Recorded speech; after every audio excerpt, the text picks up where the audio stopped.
chief of which is Krishna Loka. Some devotees are elevated to the Vaikuntha planets, and some are elevated to the planet Krishna Loka. According to the desire of the particular devotee, he is offered a particular abode, which is known as Swastamsanam, his desired destination. By the grace of the Lord, the self-realized devotee engaged in devotional service understands his destination even while in the material body. This goes back to Kaviraj's point in the 4th chapter of Adi Lila. What is the real purpose of following the Sankirtan Dharma offered by Shri Chaitanya Mahaprabhu? It's not Drispa Braja or Drispa Kormaloka. It's not Drispa Ayodhya. It's Drispa Braja Vilas. It's focus on Vrindavan. Fixation. Drispa means like obsession. Drispa means dhruva. Becoming totally obsessed. So much so that you suffocate the room, you suffocate the planet, you suffocate the universe with the intensity of your desire. That's Dhruva Maharaj. We've all been in a room with someone who's angry. You ever felt that? Like from across the room, you know something is bothering that guy. And it permeates and it affects everybody. The air feels a little tight in the room.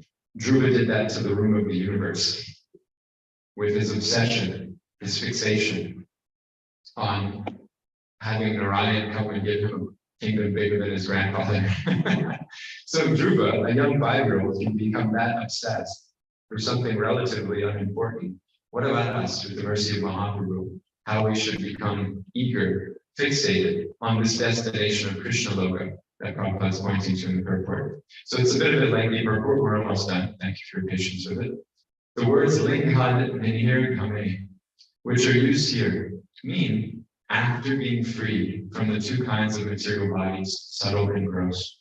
The subtle body is made of mind, intelligence, false ego, and contaminated consciousness. And the gross body is made of 5 elements: earth, water, fire, air, and ether. When one is transferred to the spiritual world, he gives up both the subtle and gross bodies of this material world. He enters the spiritual sky in his pure spiritual body and is stationed in one of the spiritual planets. Although the impersonalists also reach that spiritual sky, giving up the subtle and gross material bodies, they are not placed in the spiritual planets as they desire. They are allowed to merge in the spiritual effulgence emanating from the transcendental body of the Lord. The word Swastamsanam is also very significant. As a living entity prepares himself, so he attains. The impersonal common effulgence is offered to the impersonalists, but those who want to associate with the Supreme Personality of Godhead in his transcendental form as Narayan and Vaikunthas, or with Krishna in Krishna Loka, go to those abodes, wherefrom they never return.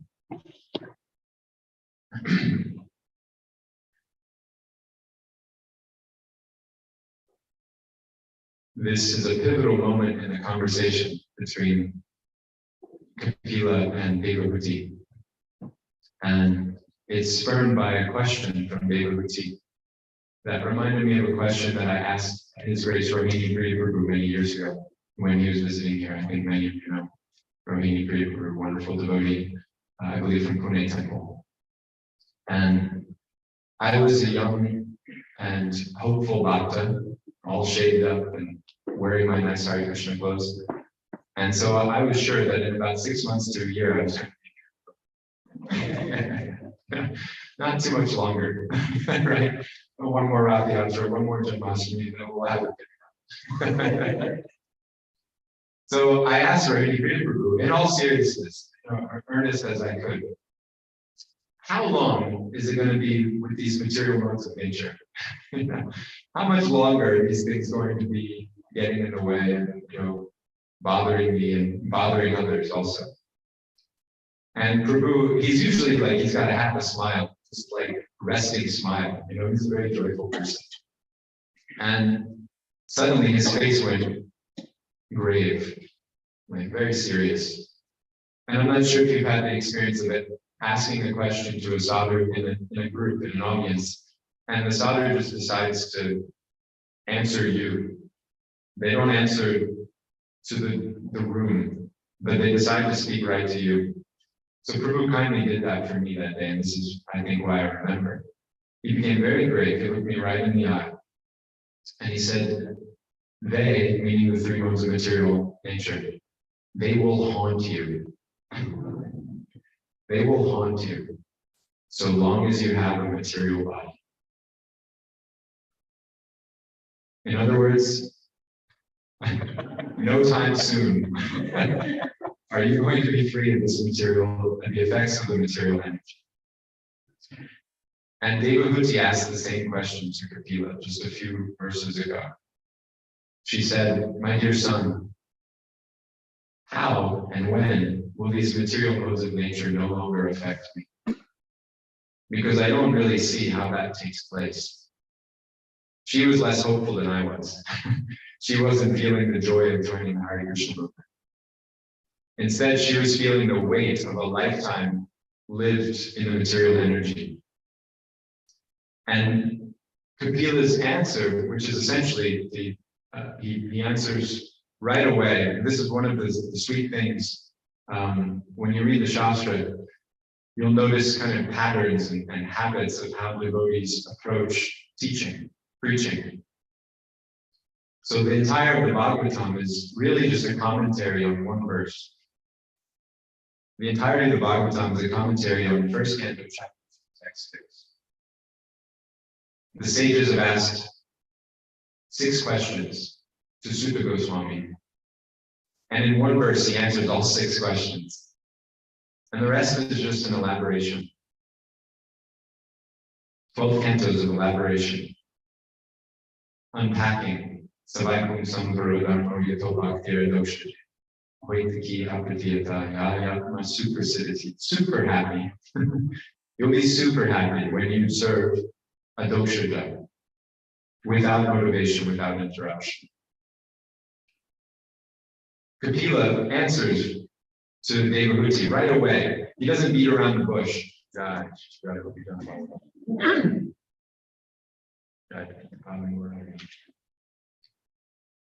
Right away, he answers her.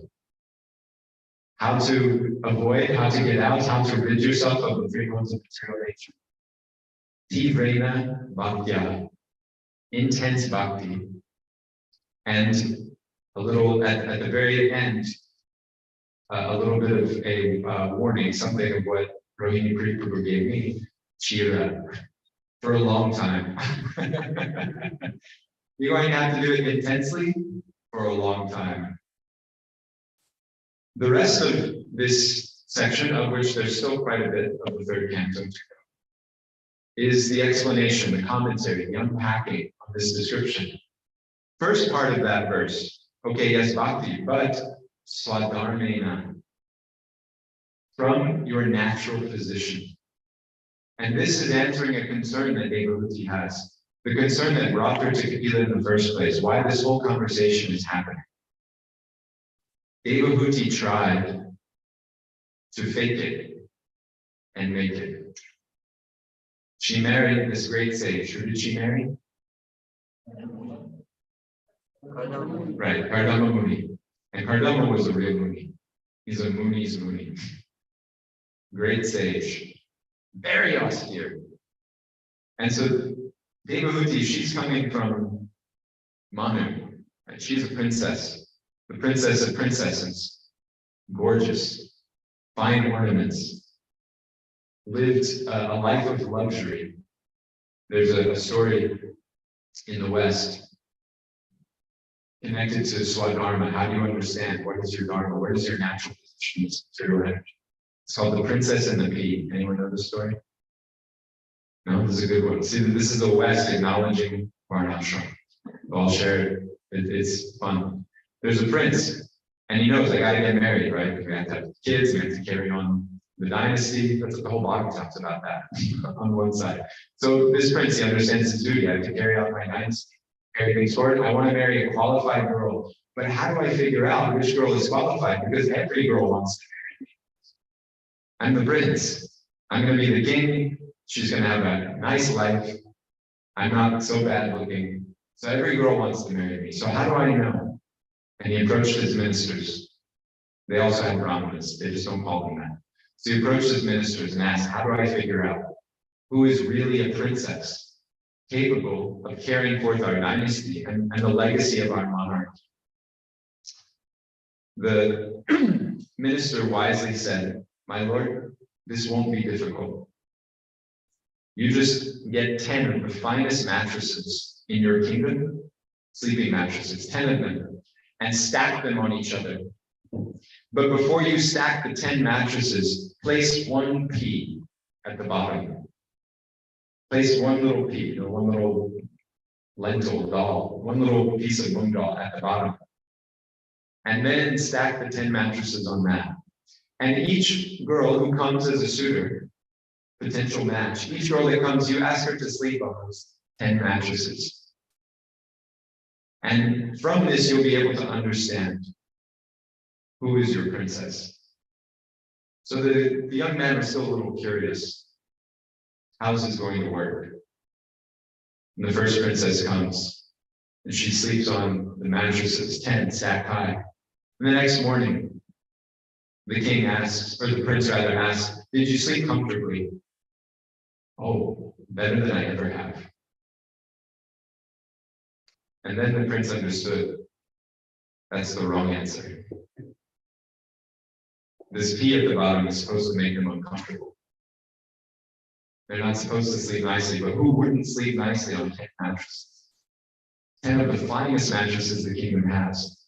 So one girl after another, so-called princess, came and went because they slept comfortably on the 10 mattresses until one day, one girl slept, and when she came to breakfast the next morning, she wasn't looking so good. Her hair was a little disheveled, bags under the eyes. "Oh, how did you rest?" "Not very well." And the prince knew, this is my princess. Because she had that refinement, she had that sensitivity that only a woman who was actually raised as a princess would have. So this was actually Devahuti. She was raised as a proper princess. Somehow, she ended up marrying this movie by the Lord's arrangement. And she tried in the beginning to live the life of a movie.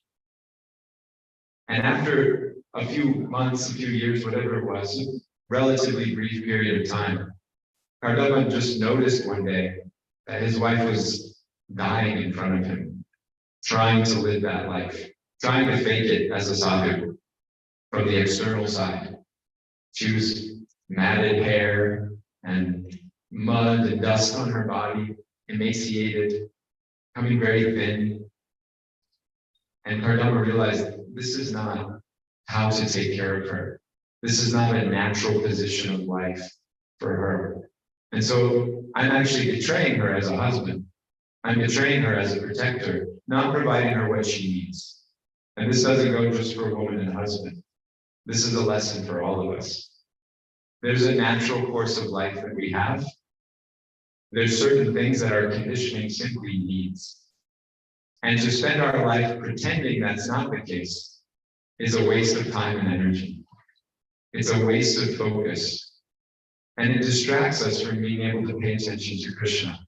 We spend all this time denying our so-called Maya,